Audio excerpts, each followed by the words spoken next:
नमस्कार, 18 स्वदेश पर आपका स्वागत है। आपके साथ मैं हूं अभिषेक। पूरी दुनिया में आज प्रेम का पर्व वैलेंटाइंस डे मनाया जा रहा है, तो हमने सोचा कि क्यों न इस खास दिन को शेयर बाजार के निवेशकों के लिए यादगार बना दें और आपके पोर्टफोलियो को चार चांद लगा दें।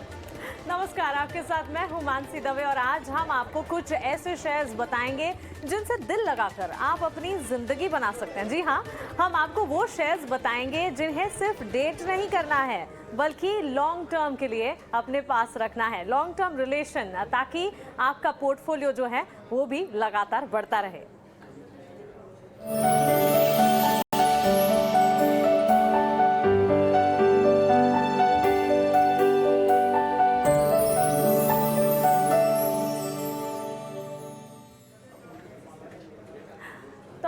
हर मौके पर 18 स्वदेश यही कोशिश करता है कि हर थीम के साथ शेयर मार्केट को हम जोड़ें और साथ ही आपको पोर्टफोलियो के फंडामेंटल्स को सही तरीके से, सही मायने में हमारे एक्सपर्ट्स के जरिए समझाएं, ताकि आप अपना पोर्टफोलियो काफी साउंड और काफी हेल्दी बना सकें। इस वक्त मौका है वैलेंटाइंस डे का, तो वैलेंटाइंस डे के लिए स्पेशल गिफ्ट यानी वैलेंटाइन शेयर बताने के लिए हमारे साथ जुड़ गए हैं दो दिग्गज experts. Motilal Oswal financial services की स्नेहा पोद्दार है हमारे साथ और साथ ही इनॉक वेंचर्स के विजय चोपड़ा भी। आप दोनों का स्वागत है 18 स्वदेश पर। अपना समय देने के लिए आपका बहुत शुक्रिया। शुरुआत स्नेहा आपसे करना चाहेंगे, क्योंकि ये थीम है, हमारे व्यूअर्स को थीम हम समझा भी चुके हैं कि किस तरह से वैलेंटाइंस डे पर एक स्पेशल आइडिया हमने तैयार किया और लॉन्ग टर्म रिलेशन शेयर बाजार के साथ, स्टॉक्स के साथ बनाना है। आप बताइए, मार्केट को इस वक्त आप किस तरह से देख रही हैं और बाजार में लॉन्ग टर्म रिलेशन बनाना कितना जरूरी है, ये आप बताएं। Good afternoon. सबसे पहले तो आपको और इस शो के दर्शकों को हैप्पी वैलेंटाइंस डे। तो अगर आज हम बात करें तो मार्केट अभी काफी रेंज बाउंड है, थोड़ा डायरेक्शन लेस है मार्केट, क्योंकि है ना समझ में नहीं आ रहा है मार्केट किस डायरेक्शन में जाएगा और काफी कुछ डिपेंड करता है आज कैसा सीपीआई डेटा आता है यूएस का, तो उससे शायद हमें कुछ आइडिया लगे कि मार्केट किस डायरेक्शन में मूव करता है। और इसीलिए क्योंकि मार्केट डायरेक्शन लेस है तो ये बीच बीच में आपको अपॉर्चुनिटीज प्रोवाइड करता रहेगा कुछ अच्छे स्टॉक्स में निवेश करने के लिए। तो जब भी मार्केट में कुछ बड़ी फॉल आए तो हम अच्छे स्टॉक्स में उस फॉल का फायदा उठा के निवेश करना चाहिए, और मैं उन्हीं स्टॉक्स को आज रिकमेंड करूंगी जो कि आप देख सकते हैं long term point of view से। तो हमारी पहली आज टॉपिक रहेगी टाटा कंज्यूमर। टाटा कंज्यूमर जैसा कि हम जानते हैं इसकी दो मेन स्ट्रीम प्रोडक्ट्स है, Tata salt and Tata T, जो कि आगे जाके मिड सिंगल डिजिट पे ग्रो करेगी लंबे समय तक। पर इसकी जो मेन ग्रोथ ड्राइवर्स रहेगी वो रहेगी इसके न्यू प्रोडक्ट्स से जो कि कंपनी लॉन्च कर रही है अंडर 3 कैटेगरीज। सबसे पहला कैटेगरी टाटा संपन्न, जिसमें कंपनी फोकस कर रही है डिफरेंशिएटेड पैंट्री प्रोडक्ट्स में, जो कि आपके है ना किचन में एवरीडे जो यूज में आने वाले प्रोडक्ट्स है जैसे कि पल्सेस, स्पाइसेस, तो वो इस सेगमेंट को केटर करती है टाटा संपन्न के थ्रू।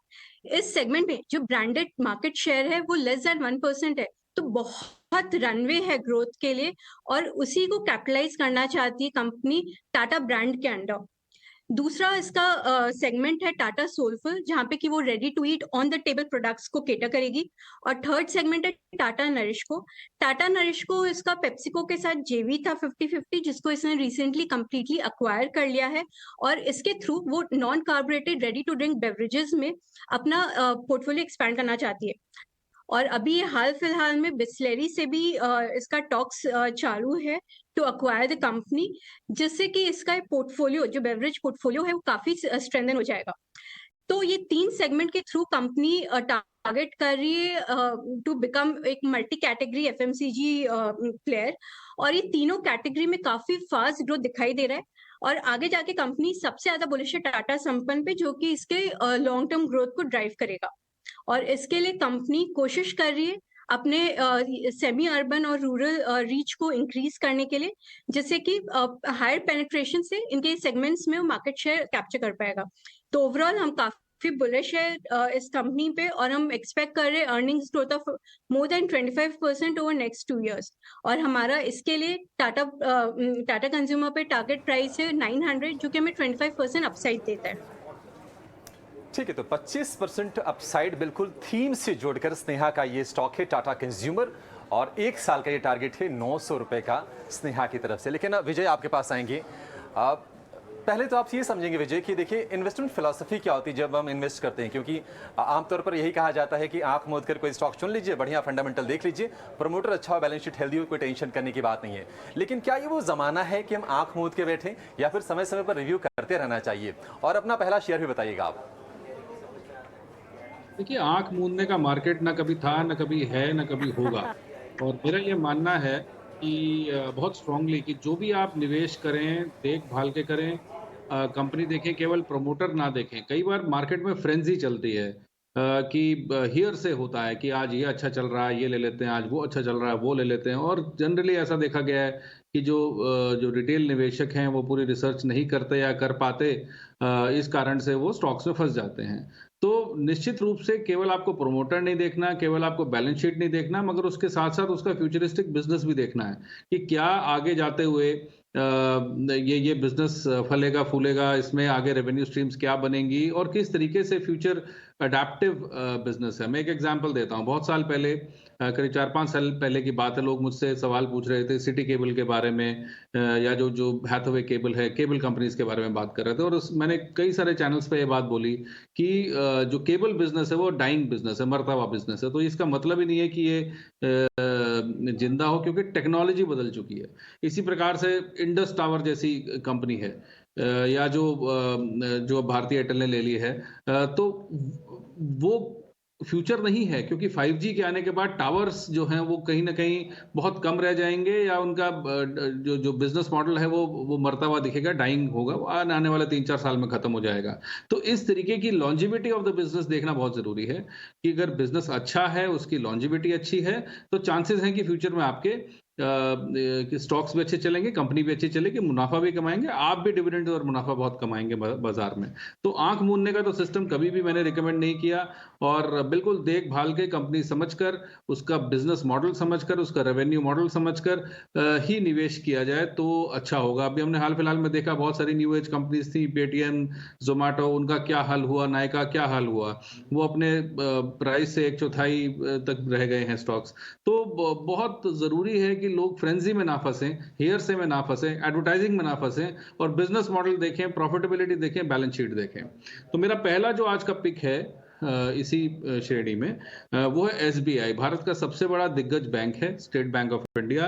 और हमने देखा अदानी समूह का जो हाइडेनबर्ग रिपोर्ट के बाद जो हाल हुआ, उसमें एसबीआई का भी अच्छा खासा एक्सपोजर है। इसके चलते हुए एसबीआई में गिरावट देखने को मिली, और आज भी ये गिरा हुआ ही है, करीब 535 के स्तर पे अभी ये दिखाई दे रहा है। मेरा ये मानना है रिजल्ट्स देखने के बाद कि जो इसकी एसेट क्वालिटी है वो बहुत ही स्ट्रांग है, अच्छी है। अदानी का भी अगर आप एक्सपोजर देख लें तो अदानी समूह का भी एक्सपोजर मैनेजेबल लिमिट्स में है, और मुझे लगता है कुछ ना कुछ इसका रेजोल्यूशन होगा आगे जाते हुए। तो एसबीआई इस भाव पर मुझे बिल्कुल भी बुरा नहीं लगता। और बहुत सारे जो सरकारी बैंक थे वो पहले ही विलय हो चुके हैं बड़े बैंकों में। तो एसबीआई में खरीदारी करने की मैं सलाह देना चाहूंगा। 535 के स्तर पर ये ट्रेड कर रहा है। इसका पहला टारगेट 600 फॉलोड बाय 650। मुझे लगता है एसबीआई एक लंबी अवधि का घोड़ा है, और निश्चित रूप से ये एक पोर्टफोलियो स्टॉक है। इस भाव पे बिल्कुल भी बुरा नहीं है, और मुझे लगता है कि जो रुझान है वो पॉजिटिव तरफ ही रहना चाहिए आने वाले 1 साल में। Absolutely, very well explained, Vijay ji. In fact आप ही से अगला शेयर भी मैं लेने वाली हूँ, लेकिन एसबीआई या इनफैक्ट बैंक्स एंड फाइनेंशियल्स की ही अगर बात करें, लंबी रेस का घोड़ा विजय चोपड़ा ने तो बताया, लेकिन उसके अलावा भी अगर देखें, तर्क यही है कि बाजार में फंडामेंटल्स को समझते हुए, क्योंकि दो चीजें हैं, slow and steady wins the race, और साथ ही पेशेंस के साथ अगर आप एक पोर्टफोलियो को बनाकर उसमें डटे रहेंगे तो फिर निवेश और साथ ही यहाँ पर प्रॉफिट या मुनाफा कमाने की तैयारी जो है आपकी पक्की होती हुई दिखेगी। एसबीआई और साथ ही कंजम्पशन थीम, दो शेयर्स स्नेहा और विजय ने हमें सुझाए हैं, लेकिन विजय आप ही बताएं आपकी तरफ से दूसरी थीम कौन सी होंगी, कौन सा सेक्टर है जो आप आय कर रहे हैं, कौन सा स्टॉक होगा, और लंबी अवधि का नजरिया तो है ही, टारगेट स्टॉप लॉसेस। मेरा जो दूसरा स्टॉक है मानसी, वो है हिंडाल्को। ये भी अपने आप में एक निफ्टी कंपनी है, दिग्गज कंपनी है, आदित्य बिरला ग्रुप की फ्लैगशिप कंपनी है, और इसके ऑपरेशंस यूरोप में भी हैं और अगर आप एल्यूमिनियम की बात करें, कॉपर की बात करें, सिल्वर की बात करें, बहुत कम कंपनीज हैं जो सिल्वर में काम करती हैं, उसमें वेदांता और हिंडाल्को हैं। तो ये 2-3 जो मेजर मेटल्स हैं, जो इंडस्ट्रियल मेटल्स कहलाते हैं, तो वो उसके प्रोडक्शन में है। अभी हाल फिलहाल में बहुत अच्छा करेक्शन देख चुका है हिंडाल्को, और मेरा ये मानना है कोई लंबी अवधि तक इस स्टॉक को रखता है। मेरा टारगेट इसका 600 का है, और पहला जो इसका पड़ाव होगा वो 550 का होगा। 550 पे जो एग्जिट करना चाहें करें, मगर लॉन्ग टर्म में 600 रुपए का मैं टारगेट देखता हूं 1-1.25 साल की अवधि में। तो हिंडाल्को में खरीदारी करने की सलाह है। बहुत ही अच्छी मैनेजमेंट है, कॉर्पोरेट गवर्नेंस फर्स्ट क्लास है, और मुझे लगता है कि अब जो वॉर को लेके जो डर था वो कहीं ना कहीं अब वेड आउट होता जा रहा है, और इवन यूरोप में भी ऑपरेशंस जो हैं वो प्रॉफिटेबल हो जाएंगे। तो हिंडाल्को में खरीदारी करने की सलाह है एक साल की अवधि के लिए, 550 और 600 के टारगेट के लिए।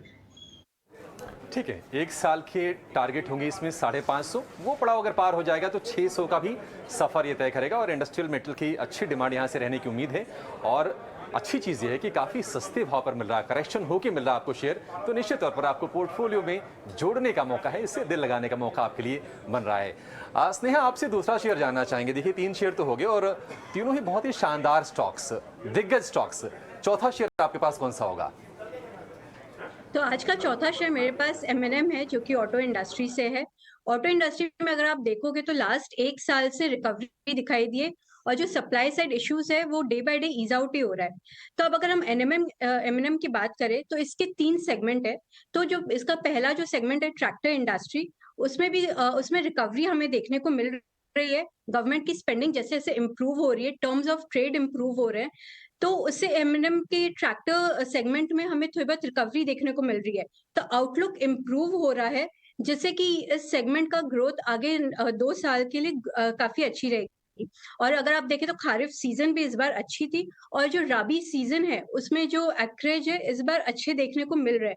तो चांसेस है कि यहाँ से ट्रैक्टर इंडस्ट्री रिवाइव हो जाएगा। मंथली नंबर्स में रिवाइवल रिफ्लेक्ट हो रहा है, तो इसका मेन सेगमेंट यहाँ से ग्रो करना चाहिए। लेकिन इसके अलावा जो इसका मेन सेगमेंट जो ऑटो है, वहां पे हमें ना देखते काफी फास्ट ग्रोथ दिखने के चांसेस है। बेसिकली कंपनी ने अपने SUV सेगमेंट को काफी रिफ्रेश किया है विद न्यू प्रोडक्ट्स, जो कि इसके है ना कहते हैं ग्रोथ को एक्चुअली फास्ट पेस पे लेके आएगा। कंपनी के अगर हम ऑर्डर बुक की बात करें तो आज SUV सेगमेंट में इसके ऑर्डर्स अराउंड 266,000 यूनिट्स है, जो कि है ना कहते हैं नवंबर 2022 में अराउंड 260,000 यूनिट्स से। अभी कंपनी की जो वेटिंग पीरियड है वो भी काफी रिड्यूस हो गई है टू अराउंड 1.5 मंथ्स। तो ओवरऑल इस सेगमेंट में इसके अगर ऑर्डर बुक को देखते हुए हम बात करें तो ग्रोथ काफी रोबस्ट है। कंपनी काफी न्यू लॉन्चेस प्लान कर रखी है आगे आने वाले 2 सालों में, जो कि ग्रोथ को ड्राइव करेगी। फिर एक फार्म मशीनरी बिजनेस है, जो कि एक छोटा सेगमेंट है, लेकिन कंपनी को काफी प्रॉमिसिंग लग रहा है उसका ये सेगमेंट, और ये सेगमेंट अगले 5 साल में 10x ग्रो करने के चांसेस रखता है। कंपनी इसमें काफी न्यू प्रोडक्ट लॉन्चेस कर रही है, और इसको काफी स्केल अप कर रही है थ्रू चैनल ये बिल्कुल सही एक्सपेंशन। कह रही है। इनफैक्ट आप स्नेहा, आपकी तरफ से ऑटोमोबाइल प्ले और इनफैक्ट रूरल डिमांड में भी जितनी बढ़ोतरी देखने को मिली, और साथ ही अर्बन डिमांड भी एक बड़ा फैक्टर है। क्लियरली अब तक जितने भी एक और चीज कहना चाहूंगा, किसी को अगर वैलेंटाइंस को गिफ्ट करना हो तो थार आ गई है मार्केट, थार आ गई है मार्केट में, और अलग ही लेवल के यहाँ पर लव डेवलप हो रहा है प्रीमियमाइजेशन को लेकर, SUVs को लेकर, और इसी के चलते ऑटोमोबाइल सेक्टर, ऑटो और साथ ही ऑटो एंसिलरी भी फोकस में है। अब तक बैंकिंग प्लेज आ गए, कंजम्पशन थीम आ गई, साथ ही ऑटो सेक्टर से जुड़ा भी एक और शेयर आ गया। विजय जी, आपकी तरफ से अगली थीम, अगला सेक्टर कौन सा होगा और स्टॉक कौन सा सुझाने जा रहे हैं आप? मानसी, मेरा अगला स्टॉक होगा HAL, हिंदुस्तान एरोनॉटिक्स लिमिटेड, और ये भारत सरकार की कंपनी है और एविएशन में और डिफेंस में बहुत अच्छा काम करती है। कल मोदी जी ने एयर शो में बेंगलोर में ये बात भी बोली कि भारत बहुत जल्द 2025-26 तक बहुत बड़ा सुपर पावर बन जाएगा जो डिफेंस एक्सपोर्ट्स में। और हमने ये देखा, HAL ने लास्ट ईयर एक ऑर्डर बैक किया था करीब करीब $6-7 बिलियन का तेजस के लिए, जो लाइट कॉम्पैक्ट एयरक्राफ्ट है। तो मेरा ये मानना है कि HAL आने वाले समय में बहुत अच्छा परफॉर्म करना चाहिए। करेक्शन बजट के बाद अच्छा खासा हुआ है, एक्सपेक्टेशंस थी बजट में, मगर बजट में मेजर एलोकेशन नहीं हुआ, मगर फिर भी एक बहुत स्ट्रांग ऑर्डर बुक है।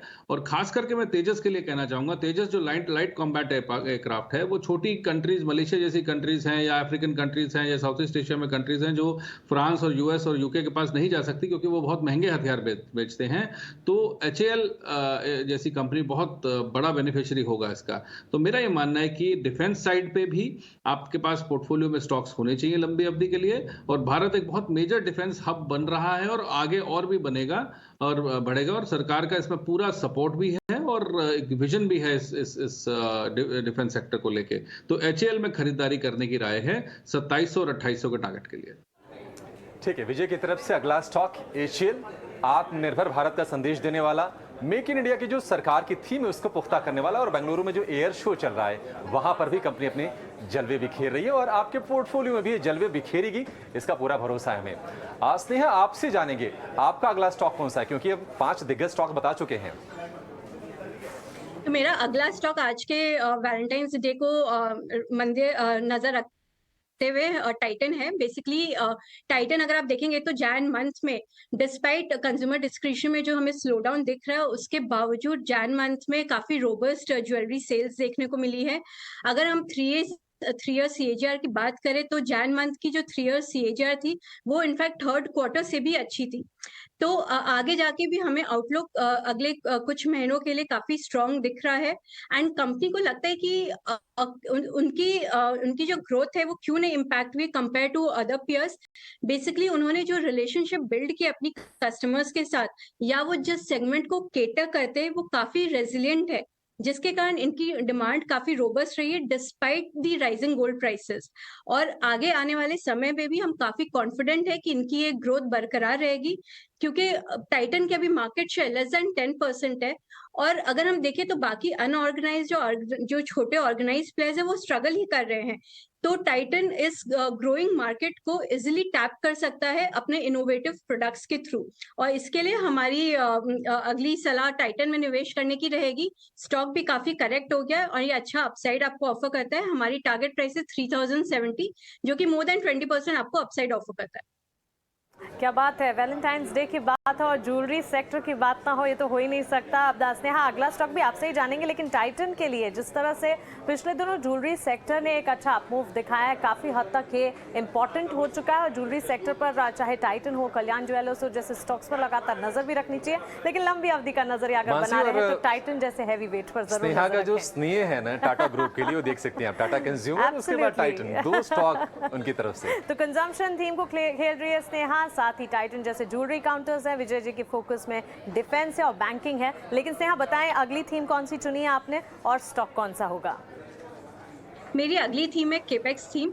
तो बेसिकली यूनियन बजट में अभी गवर्नमेंट ने काफी स्ट्रेस लेके ऑन इंफ्रास्ट्रक्चर डेवलपमेंट और उस तरफ काफी हाई बजट को एलोकेट किया है। तो उसे नजर रखते हुए अगर हम देखेंगे तो सीमेंट की डिमांड काफी रोबस्ट रहेगी अगले कुछ सालों के लिए। जो सीमेंट प्राइसेस है वो भी काफी स्टेबल रहे हैं over last few months.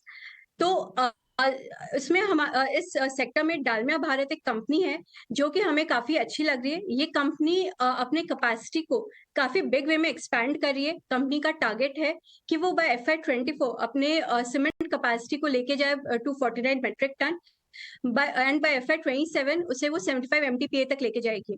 In fact long term target अगर देखें तो उसका FY30 के बियॉन्ड 110 का टारगेट है। तो ये इस कैपेसिटी एक्सपेंशन से कंपनी एक पैन इंडिया प्रेजेंस क्रिएट कर रही है। हाल ही फिलहाल में उसने जेपी इंफ्रा के सीमेंट डिवीजन को अक्वायर किया था, जिससे कि उसे सेंट्रल इंडिया में प्रेजेंस क्रिएट करने को मिल रहा है एंड डायरेक्टली वो उसे 10% मार्केट शेयर उस मार्केट में मिल जाएगा। तो कंपनी की अगर हम बात करें तो अभी वो साउथ इंडिया और ईस्ट इंडिया में प्रेजेंट है और जेपी इंफ्रा के थ्रू वो सेंट्रल इंडिया में निवेश कर जाएगी। तो आगे आने वाले कैपेसिटी एक्सपेंशन के थ्रू वो एक पैन इंडिया प्लेयर में इमर्ज कर जाएगी और इस जो इंफ्रा का जो बूम आ रहा है उससे वो बेनिफिट करेगी। इसके लिए हमारी राय है कि डालमिया भारत को देखा जाए from 1 year perspective with the target price of 2120। ठीक है, तो बजट में जो बड़ा केपेक्स सरकार ने ऐलान किया है उसका एक बड़ा प्ले डालमिया भारत आपके पोर्टफोलियो की बुनियाद को मजबूत करेगा, उसकी नींव को मजबूती देगा और आपको मुनाफा कमा कर देगा। विजय जी, आपकी तरफ से बताइए अगला शेयर कौन सा है जो पोर्टफोलियो में इंक्लूड करना चाहिए? मैं स्नेहा जी की बात से काफी तारुफ रखता हूं और मुझे लगता है जो 10 लाख करोड़ रुपए का जो केपेक्स आउटले था फॉर इंफ्रास्ट्रक्चर, ये एक रिकॉर्ड आउटले है। और नो डाउट ये इलेक्शन ईयर है, इसमें जो सरकार की पहली कोशिश ये रहेगी कि ज़्यादा से ज़्यादा नौकरियां प्रदान करें और इंफ्रा स्पेस जो है वो सबसे ज़्यादा नौकरियां प्रदान करता है। तो यदि 10 लाख करोड़ का आप इन्वेस्टमेंट करेंगे सड़कों पे, पुलों पे और दूसरी किस्म के स्टेडियम्स बनेंगे, डैम्स बनेंगे, फ्लाईओवर्स बनेंगे, तो इन सभी चीज़ों में यदि इन्वेस्टमेंट होता है तो बहुत सारी नौकरी पैदा होंगी। नौकरी पैदा होंगी तो लोगों के हाथ में पैसा आएगा, पैसा आएगा तो कंजम्पशन होगी, कंजम्पशन होगी तो जीडीपी बढ़ेगी। तो मुझे लगता है सीमेंट एक रिलेटेड सेक्टर है, सीमेंट और स्टील, और सीमेंट में अच्छे ऑप्शंस अवेलेबल हैं और बहुत करेक्शन हो चुका है सीमेंट में। तो इसी सेक्टर से मैं एक कंपनी रिकमेंड करना चाहूंगा, ग्रासिम। ये भी एक आदित्य बिरला कंपनी है और बहुत शानदार मैनेजमेंट है। और मेरा ये मानना है कि मैनेजमेंट का अच्छा होना, एक लॉन्ग टर्म स्टेबिलिटी होना बहुत जरूरी है। और हमने देखा कि अभी हाल फिलहाल में जो अदानी समूह में हुआ, वो जो रिपोर्ट्स आई इस तरीके की, ये जो टाटाज और बिरलाज हैं वो कई 100 सालों से एग्जिस्ट करते हैं, ये फैमिली बिजनेसेस हैं, 3-3, 4-4 पीढ़ियों से ये भारत में काम कर रहे हैं और मुझे लगता है कहीं ना कहीं एक बैकबोन प्रदान करते हैं भारत को। तो ग्रासिम में खरीदारी करने की सलाह है। अभी ये करीब 1618, 1620 के स्तर पर चलता है, तो इसका पहला टारगेट होगा 1725 फॉलोड बाय 1800।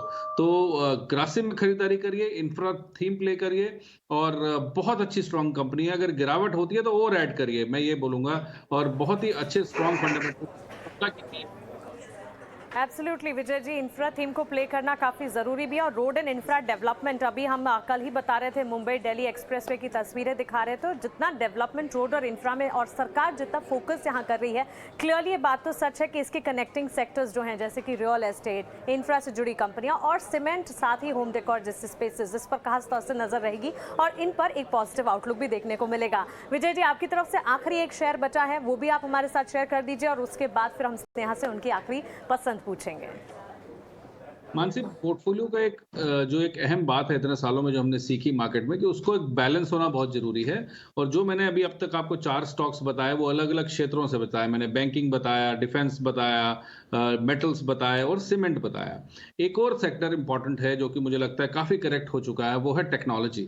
और इसी क्षेत्र की एक अच्छी दिग्गज कंपनी है जो कि L&T की कंपनी है। L&T को हम सब जानते हैं, कैपिटल गुड स्पेस में सबसे बड़ा प्लेयर है और बहुत स्ट्रॉन्ग मैनेजमेंट है, प्रोफेशनल मैनेजमेंट है। तो इसी की एक कंपनी है LTTS, L&T टेक्नोलॉजी सर्विसेज। ये कंपनी डिफेंस में काम करती है, आर्टिफिशियल इंटेलिजेंस में काम करती है और अक्रॉस द वर्ल्ड काम करती है। इसके जो रिसर्च सेंटर्स हैं, प्राइमरली एक रिसर्च कंपनी आप समझिए इसको, इजराइल में भी हैं।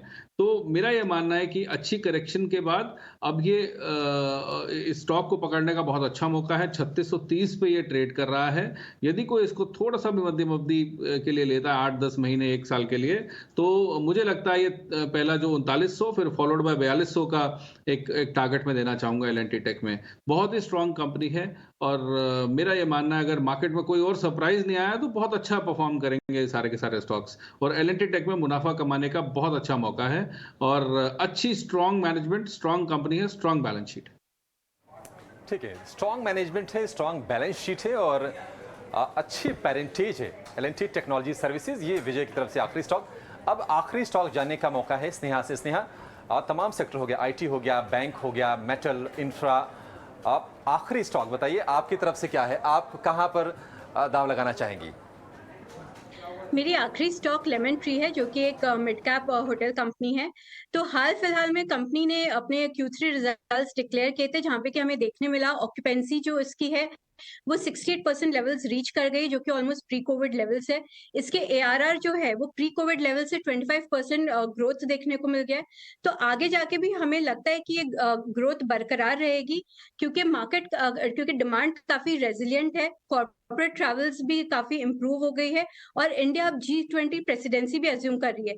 तो ये सब चीजें कंपनी की ग्रोथ को मोमेंटम को मेंटेन करेगी और इसके लिए हम इसमें निवेश करने की सलाह देंगे कि पोर्टफोलियो को बैलेंस करने के लिए मिड कैप स्मॉल कैप का भी एक्सपोजर होना चाहिए, जिससे कि एक अल्फा जनरेट होता है। और इसलिए हमारा आज टारगेट प्राइस है इसके लिए 115, जो कि मोर देन 40% अपसाइड देता है। बिल्कुल, लेमन ट्री होटल्स और होटल्स रिवेंज टूरिज्म ही कह लीजिए, क्योंकि आफ्टर कोविड हमने एक सिचुएशन देखी है जहां पर होटल्स जैसे स्पेसेस, रेस्टोरेंट्स जो कि काफ़ी हद तक फ्लेवर में रहे हैं और यहां पर मजबूती भी देखने को मिली। लेमन ट्री होटल्स तो नंबर्स भी अच्छे थे, उसके ठीक बाद स्टॉक में मूवमेंट भी नजर आया। लंबी अवधि के लिए पूरी कोशिश हमने की। वैलेंटाइंस डे के स्पेशल शो में हमारे दिग्गज एक्सपर्ट्स ने बड़े प्यार से संजो के अपनी रिसर्च पेश की और आपके लिए धुआंधार शेयर्स लेकर आए। उम्मीद करते हैं शेरों का बुके सजा दिया। इनफैक्ट वैलेंटाइंस डे पर शेरों का बुके, बड़ा ही सही शब्द इस्तेमाल किया अभिषेक ने। उम्मीद करते हैं ये सारे के सारे थीम सेक्टर्स को आपने नोट डाउन किया होगा और साथ ही स्टॉक्स को टाइम फ्रेम के साथ टारगेट्स भी हमारे एक्सपर्ट्स ने सुझाए जो वो आपने नोट डाउन किए होंगे। विजय जी, स्नेहा, आपका बहुत शुक्रिया हमारे साथ जुड़ने के लिए, इस खास पेशकश में अपना समय देने के लिए। फिलहाल मुझे और अभिषेक को आप दीजिए इजाजत, लेकिन आप बने रहें ET Now स्वदेश के साथ। नमस्कार।